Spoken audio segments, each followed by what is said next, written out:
ایک بھائی ہمارا وہ ہوتا ہے اس کو 10-20 مکھیاں بھی گر جائیں گے ادھر چھان کے پھینکے گے باقی پھینکتی رہے گا. ایک مزاج ہے. اور ایک مزاج انسان کا لطیف مزاج ہوتا ہے وہ تو دیکھ کر اس کو گھن آ جائے گی اور دیکھ کر ہی الٹی آ جائے گی. تو اللہ کے نبی علیہ السلام نے سوچا ہوگا اگر میں حکم کروں گا تمہیں پینا ہی پڑے گا تو بوجھ بن جائے گا, بہت تم کے لیے مشکل ہو جائے گا. اس لیے آپ نے یہ نہیں فرمایا کہ پیو, آپ تمہاری مرضی ہے, تمہاری مرضی ہے, تم پیو گے تو ٹھیک ہے, نہیں پیو گے تو جبر کچھ نہیں ہے. بس یہ نہیں سمجھانا تھا. آگے دیکھیے, آگے اللہ کے نبی نے فرمایا مکھی کے ایک پر کے نیچے بیماری ہے اور دوسرے پر کے نیچے شفا. یہاں آ کر کے یہ میڈیکل کا مسئلہ ہے. اللہ کے نبی علیہ السلام میڈیکل سائنس پڑھانے کے لیے نہیں آئے تھے دنیا میں, لیکن آپ نے میڈیکل سے ریلیٹڈ بے شمار باتیں ارشاد فرمائی ہیں. آج کے زمانے میں جب ریسرچ ہو گیا اور تحقیق کی گئی کہ مکھی کے پر کے نیچے کیا خرابی ہے, کیا بیماری ہے, کیونکہ اللہ کے نبی فرما رہے ہیں اور ریسرچ کرنے والے مسلمان سائنٹسٹ, اور یہ دنیا میں 4 جگہ یہ ریسرچ ہوا. ملیشیا میں ہوا, سعودیہ میں ہوا, اور بھی دنیا کے کئی سائنسی اداروں میں ریسرچ ہوا. ریسرچ کا رزلٹ کیا نکلا؟ اللہ کے نبی نے فرمایا ہے مکھی کے ایک پر کے نیچے بیماری ہے. ظاہر بیماری کا لفظ استعمال کرتے حضور, اگر اللہ کے نبی اس وقت وائرس کا لفظ استعمال کرتے تو لوگ کہتے جناب ہم کو تو معلوم نہیں کہ وائرس کا بلا ہوتی ہے, کیونکہ اس زمانے کے لوگ وائرس کے تھیوریاں نہیں جانتے تھے. تو اللہ کے نبی نے فرمایا بیماری ہے. آج پتہ چل گیا کہ واقعتاً مکھی کے دائیں پر کے نیچے وائرس ہوتا ہے اور دائیں بائیں دوسرے پر کے نیچے اینٹی وائرس ہوتا ہے. اور اس وائرس جب یہ مکھی پانی میں گر جاتی ہے تو اینٹی وائرس والے پر کو دبا کر رکھتی ہے جب تک وہ زندہ ہوگی اور اس پر کو چھوڑ دیتی ہے. اور جب اللہ کے نبی نے فرمایا آرڈر ہو تو وائرس بھی چلا گیا اور اینٹی وائرس بھی چلا گیا, اور اس کے نتیجے میں وہ پانی کے اندر جو زہریلا پن آ گیا تھا یا جوس کے اندر جو زہریلا پن آ گیا تھا وہ ختم ہو جائے گا, کیونکہ اینٹی وائرس نے وائرس کو ختم کر دیا. تو ویسے جو پڑھے لکھے ہوں گے یا ہمارے علم میں وہ سمجھ جائیں گے, خاص طور پہ جو میڈیکل والے ہوں گے وہ سمجھ جائیں گے کہ انسان کے معدے کے اندر وائرس اور اینٹی وائرس کا سسٹم کتنا بڑا وسیع نظام. وائرسوں کو اینٹی وائرس کے ذریعے سے کیسے ختم کیا جاتا ہے, اور ہر جگہ وائرس ہوتے ہیں. غرض یہ کہ جناب رسول اکرم صلی اللہ علیہ وسلم کا رحمت ہے, جہاں پر بھی آپ کو پتا چل گا کہ یہ اللہ کے نبی علیہ السلام نے کیسے ہمارے لیے رحمت کا دروازہ کھول دیا. یہ چھوٹا مسئلہ تھا مکی کا, چھوٹے سے لے کر بڑے تک کے تمام مسائل کا معاملہ ایسا ہی ہے کہ ہر جگہ اللہ کے نبی جس چیز کا حکم دیں گے اس میں انسانوں کو ماننے میں راحت ہے. حکم دیں گے کرنے کا تو اس میں عافیت ہوگی, حکم دیں گے نہ کرنے کا تو اس میں ہی حفاظت ہوگی. جو چیزیں اللہ اور اللہ کے نبی نے لازم کی ہیں وہ انسانوں کے لیے فائدہ مند ہیں, اس لیے لازم کر دی گئی. جو چیزیں انسانوں کو یا تو انسانی صحت کو یا انسانی دماغ کو یا انسانی گھر کو یا انسانی سماج کو یا انسانی سوسائٹی کو یا انسانی معاشرے کو تباہ کرنے والی ہوں کو اللہ کے نبی اور اللہ نے حرام کر دیا ہے, اس میں اللہ کا کوئی نقصان نہیں. مثلا حکم دیا کہ جانور کو ذبح کر کے کھاؤ, جانور کو ذبح کر کے کھاؤ, خون باہر نکل جائے گا, گوشت بچ جائے گا. تو خون بھی اللہ نے پیدا کیا, گوشت بھی اللہ نے پیدا کیا. اگر اللہ تعالیٰ فرماتے خون کے سمیتی کھاؤ تو ہم کو کیا تھا, اور اللہ نے اگر کہا جان خون باہر نکال دو, خون کو باہر نکالنے کے بعد بھی تم کھاؤ, تو اس میں کوئی نہ کوئی وجہ ہوگی. ہم نہیں کہہ سکتے. آج کے زمانے میں جب ریسرچ ہو گیا اچھی طرح سے کلیئر ہو گیا کہ خون انسان کے ڈائجسٹو سسٹم کے لیے زہر ہے. خون انسان کا معدہ ہضم نہیں کر سکتا. انسان کا معدہ خونخوار جانور کا معدہ نہیں ہے. انسان کا معدہ انسان کا معدہ ہے, اس کو پکی ہوئی غذا چاہیے اور خون ڈائجسٹ نہیں کر سکتا. یعنی ہم یہ کہیں گے کہ یا اللہ یہ گائے آپ نے بنائی ہے, اس کے اندر سے ایک لکوڈ نکلتا ہے اس کا نام ہے دودھ, وہ سفید سفید ہوتا ہے, اللہ فرما رہے پیو اس کو. یا اللہ یہ دوسرا لکوڈ اس کے جسم سے اس کا نام ہے خون, اللہ فرما رہے نزدیک مت جانا, ہر گرد ایک قطرہ بھی مت پینا. وہ بھی اللہ نے پیدا کیا, یہ بھی اللہ نے پیدا فرمایا. اس کو کہا یہ تمہارے لیے حلال ہے, بلکہ کہا میں نے اپنی رحمت سے تمہارے لیے دودھ پیدا کر دیا, ان لکم حرام لک. اس کو فرمایا خبردار اس کے نزدیک مت جانا. دودھ کو تو حلال کرنے کے لیے ایک مرتبہ آیت بھیجی ہے, اور خون کو حرام کرنے کے لیے 4 یا 5 جگہ آیتیں بھیجی ہیں. آج کے زمانے میں پتہ چل گیا کہ خون کو اللہ نے جو حرام کیا وہ کیوں حرام کیا, کیونکہ خون انسان کے معدے کو بٹھا دے گا. 2 یا 3 مرتبہ اگر کسی نے خون پیا پھر دیکھیے آپ کو معدے کا کیا حال بنے گا. تو دین اسلام دین رحمت ہے.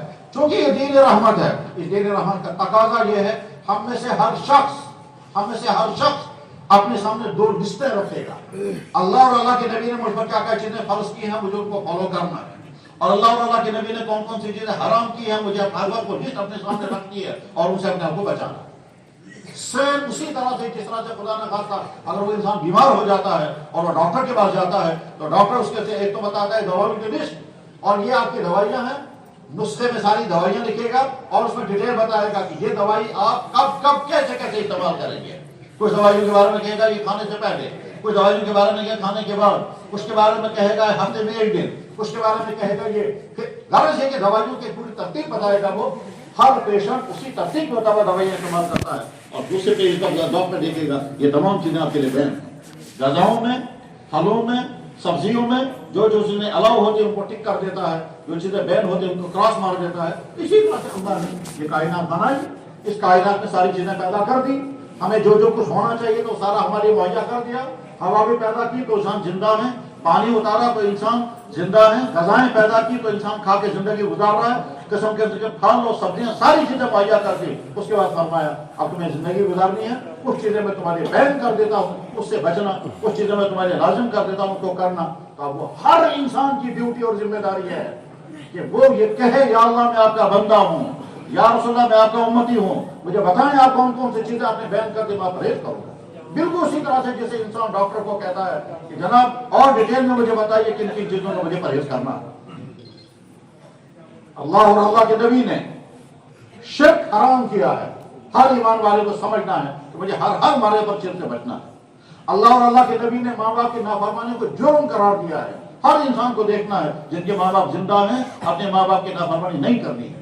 اللہ اور اللہ کے نبی نے زناکاری کو سختی کے ساتھ حرام کیا ہے، ہر انسان کو دیکھنا ہے کہ اپنی بیوی اپنی محرم کے علاوہ دوسروں کے ساتھ میں صرف ایک جگہ ایک مرد کو صرف ایک جگہ الاؤ کیا گیا کہ وہ اپنی سیکسول ضرورت پوری کر سکتا ہے، صرف ایک جگہ، وہ ہے اپنی نکاح کی جگہ، اس کے علاوہ کہیں نہیں ہے۔ اس کے علاوہ عورتوں کی 2 قسمیں ہیں، محرم اور غیر محرم۔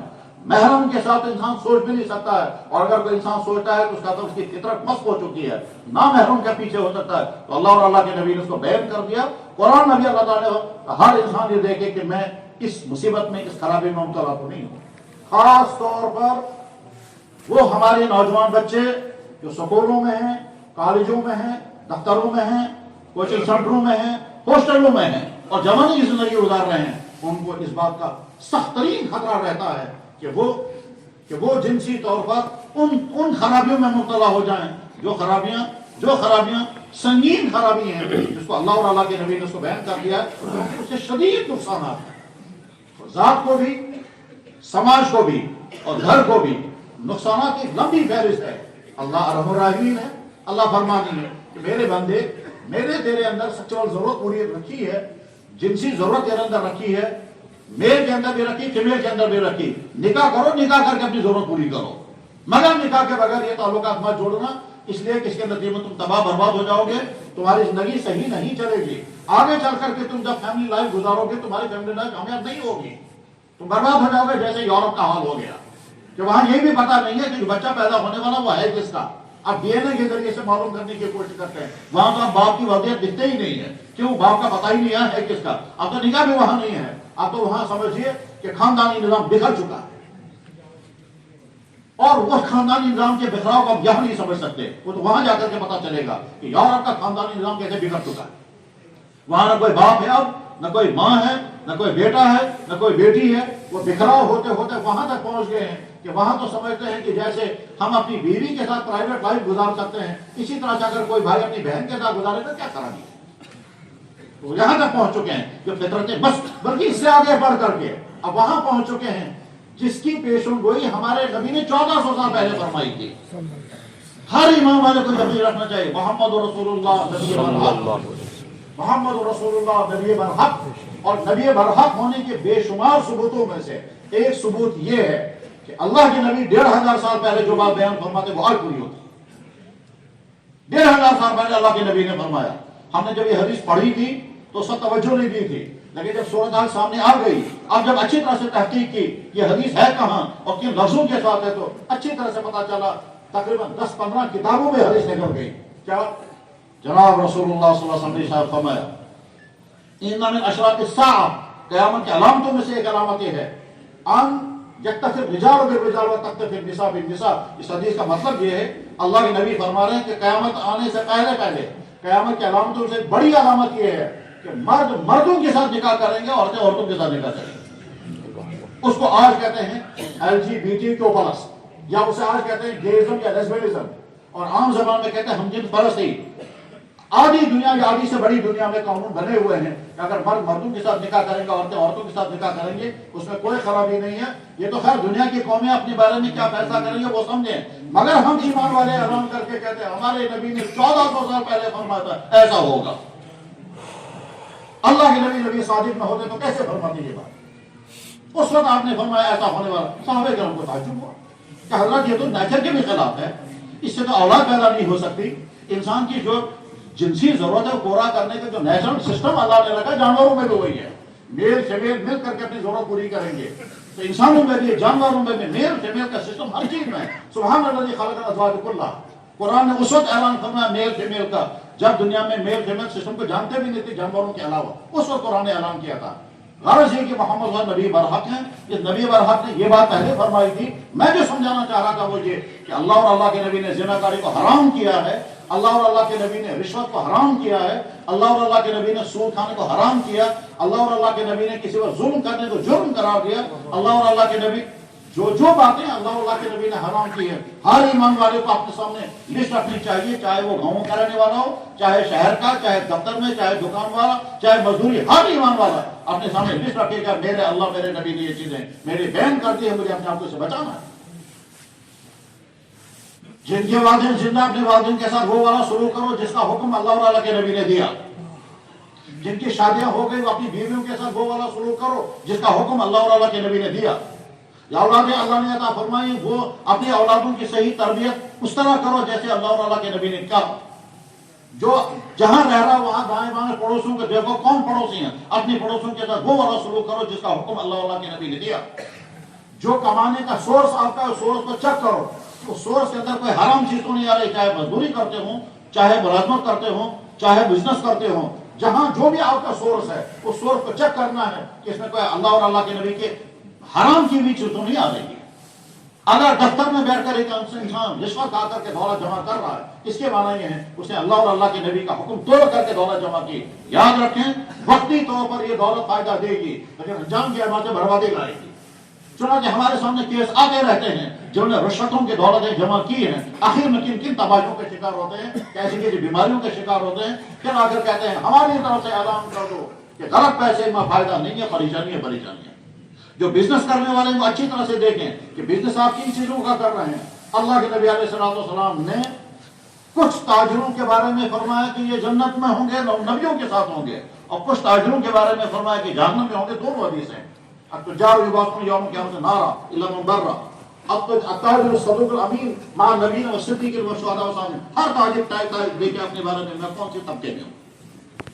نوجوانوں کے بارے میں اللہ کے نبی نے قسمیں کر دی ہیں. ایک نوجوان وہ ہے جو نوجوان قیامت کے دن عرش کے سائے کے نیچے ہوگا، اور ایک نوجوان وہ ہے جس کے متعلق اللہ کے نبی نے فرمایا لوگوں تمہارا کیا بنے گا جب تمہارے نوجوان بگڑ چکے. تو ہر نوجوان اپنے آپ کو میٹر لگا کے دیکھے میں اچھے جوانوں میں یا بگڑ رہا ہوں. اگر وہ بگڑ رہا ہے تو میرے بھائیوں آج سدھارنا تمہارے لیے آسان ہے. اگر تم ڈرگ سے بچے ہوئے ہو، اگر تم آوارگی سے بچے ہوئے ہو، اگر تم فضول خرچی سے بچے ہوئے ہو، اگر تم غلط افیئر سے بچے ہوئے ہو، اگر تم گرل فرینڈ اور رائے فرینڈ کے چکر سے بچے ہوئے ہو، اگر تم راتوں میں تنہائیوں میں موبائل کے غلط یوز سے بچے ہوئے ہو، اس کا مطلب یہ ہے کہ تم نے اپنی بدجوانی کو ووٹ پر تم کو بہت بڑا انعام ملنے والا ہے، لیکن یہ آسان نہیں ہے. اس سے تو روز اپنے آپ سے جنگیں کرنی پڑیں گی تب آپ اپنے آپ کو بچا سکیں گے. آج کے زمانے میں جو موبائل ہے ایک طرف سے یہ بہت بڑی نعمت اور رحمت ہے کہ بے شمار مشکل کام اسے کتنے آسان ہیں ساری دنیا جانتی ہے، لیکن ساتھ ساتھ یہ بھی طے ہے کہ تمام خرابیوں کا سینٹر یہی ہے اور ساری خرابی اسی کے اندر ہے. عقل مند انسان وہ ہے جس کے خرابیوں سے بجلی بہت فائدے مند بھی ہے، بڑی خطرناک بھی ہے. عقل مند انسان اس کا فائدہ اٹھاتا ہے اور اس کے خطروں سے اپنے آپ کو بچاتا ہے. سیم اسی طرح سے تو ٹاپک کیا میں عرض کر رہا تھا، اللہ کے فضل اور احسان سے ہم مسلمان ہیں الحمدللہ. اللہ نے ہم کو ایمان کی دولت عطا فرمائی الحمدللہ. ہم سے کوئی ایسی غلطی نہیں ہونی چاہیے جسے ایمان کی نعمت چھن جائے، نہ زبان سے نہ ایکشن نہ جسم سے، اور اس کو سمجھ کر کے رکھنا ہے. پھر اس کے بعد اسلام دین حق ہے، دین رحمت ہے، انسان کے نیچر کے مطابق ہے، اور اس میں کوئی وہ چیز آ ہی نہیں سکتی ہے جو انسان کو نقصان پہنچانے والی ہو. پھر بھی اللہ نے اس کو لازم کر دیا نہیں. اور جتنی چیزیں اسلام نے حرام کی ہے ہر ایمان والا اپنے سامنے لسٹ رکھے گا فہرست بنا کر رکھے کہ میں مسلمان ہوں، میں معلوم کروں گا میرے اسلام نے، میرے اللہ نے کون کون سی چیزیں میرے حرام کی ہیں، جن چیزوں سے میں بچا ہوا ہوں تو اللہ کا شکر ادا. اور اگر کہیں کوئی غلطی ہو رہی ہے تو سمجھنا ہے کہ یہ وہ غلطیاں ہیں جو میرے اندر ہیں اور اللہ مجھ سے ناراض ہوں گے اس غلطی کی وجہ سے. آنکھ کا غلط استعمال ہو رہا ہے تو، کانوں کا غلط استعمال ہو رہا ہے تو، اپنے قلم کا غلط استعمال ہو رہا ہے تو، اپنے پاؤں کا غلط استعمال ہو رہا ہے تو، اپنی کمائی کا سورس ہے وہ غلط ہے تو، اپنے بھائیوں کی وراثت دبا کر رکھے گویا اس کے معنی ہے کہ ہم اللہ کا دیا ہوا یہ جسم اللہ کو ناراض کرنے کے لیے استعمال کر رہے ہیں، تو اسے توبہ کرنی ہے اور سدھار کرنا ہے. اور آخری بات یہ کہ ہم سب کو اللہ کے سامنے حاضر ہونا ہے اور اللہ سے ملاقات کرنی ہے اور طے ہے یہ ملاقات ہونی ہے. صحابہ کرام نے اللہ کے نبی علیہ السلام سے عرض کیا، حل نرا ربنا، یا اللہ کیا قیامت کے دن ہم اپنے رب کو دیکھیں گے؟ بخاری میں حدیث، اور ایک جگہ نہیں 10-20 جگہ پر حدیث ہے. اللہ کے نبی نے فرمایا جس طرح سے تم دوپہر کو آفتاب کو دیکھ سکتے ہو، جس طرح سے رات کی چاند کو دیکھ سکتے ہو جب وہ 24 رات کا چاند ہو. فرمایا ہو تزامن برؤیت القمر فی لیلۃ البدر لیس دونہ سحاب. اگر آسمان بالکل کھلا ہوا ہو، کہیں بادل نہ ہو، چاند چمک رہا ہو، 24 رات کا چاند چمک رہا ہو، کیا تمہیں چاند کی دیکھنے میں کوئی مشکل پیش عرض کیا گیا نہیں، کوئی مشکل پیش نہیں آتی ہے. فرمایا کذالک ترون ربکم، اسی طرح تم اپنے رب کو بھی دیکھو. ہمیں اللہ کے سامنے ہم پہنچنا ہے، ہمیں اللہ کے نبی علیہ السلام سے ملاقات کرنی ہے. اور اللہ کے نبی نے فرمایا تھا کہ میں تمہارا حوض کوثر پر انتظار کروں گا. حجۃ الوداع میں اللہ کے نبی علیہ السلام نے فرمایا تھا میں حوض کوثر پر انا فرضتکم علی الحوض، میں تم سے پہلے رخصت ہو رہا ہوں اور حوض کوثر پر تمہارا انتظار کروں گا. حجۃ الوداع میں اللہ کے نبی نے اعلان کیا تھا. اس کے بعد فرمایا وَإِنِّي مُقَاتِلٌ بِكُمُ الْأُمَمَ، اور جب تم میرے سامنے آؤ گے تو میں باقی قوموں پر فخر کروں گا میری امت کے لوگ کتنے اچھے ہیں. پھر آگے فرمایا تھا فَلَا تُسَوِّدُوا وَجْهِي، خبردار تم اس حال میں میرے پاس مت آنا کہ تمہاری وجہ سے وہاں میرا بہت مشکل لفظ حضور نے استعمال کیا، بہت مشکل لفظ جس کا ترجمہ کرنا بھاری ہے.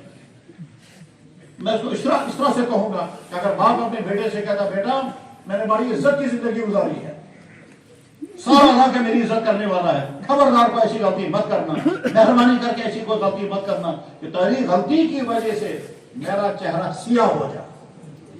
آپ جیسے اپنے بیٹے کو یہ جملہ بولتا ہے، ٹھیک اسی طرح سے اللہ کے نبی علیہ السلام نے فرمایا خبردار میرے سامنے صاحب مت آنا کہ تمہاری وجہ سے. اللہ جملہ بولنا میرے بھائی بہت مشکل. کیا ہمیں وہ زندگی گزار رہی ہے کہ ہم قیامت میں پہنچے گا اللہ کے نبی سر نیچے کر کے کہیں تو ہے ہی نہیں میرا، اور کیا لے کر کے آیا اور حضور کا چہرے انور. اس لیے عہد کر کے اٹھو انشاءاللہ ہم اپنی زندگی مومنانہ زندگی بنائیں گے، ہم اپنی زندگی متقیانہ زندگی بنائیں گے. ہم اس حال میں اللہ کے نبی کے سامنے پائیں گے کہ اللہ کے نبی ہم کو گلے لگ رہے ہیں. اس حال میں نہیں کہ اللہ کے نبی اپنا چہرہ مبارک چھیڑ دیں. تم میری عمر کے جوان، تم میری عمر کا عالم، تم تو صحیح نہیں ویسے جیسے تمہیں ہونا چاہیے. عالموں کو ویسا بننا ہے کہ اللہ کے نبی فخر کریں اور استقبال کریں. تاجروں کو ویسا بننا ہے کہ اللہ کے نبی فخر کرے استقبال کریں. مسلمان افسر کو ویسا بننا ہے کہ اللہ کا نبی استقبال کرے. مسلمان جوان کو ویسا بننا ہے کہ اللہ کے نبی فخر کرے میری امت کا جوان یہ ہے، اور اسی میں ہماری کامیابی ہے. اللہ کرے اس پر جو گفتگو کی گئی ہے یہ بولنے والے کے لیے بھی اور سننے والے بھائیوں کے لیے بھی، اور جہاں جہاں تک یہ آواز پہنچے وہاں تک لوگ اپنی ایمان، اپنے اسلام، اپنے دین، اپنے عمل اور اپنی دنیا اور آخرت کی زندگی کے لیے سنجیدہ فیصلہ کریں اور اسی مطابق زندگی گزارنے کا عہد کریں. وآخر دعوانا ان الحمد للہ رب العالمین برحمتک یا ارحم الراحمین.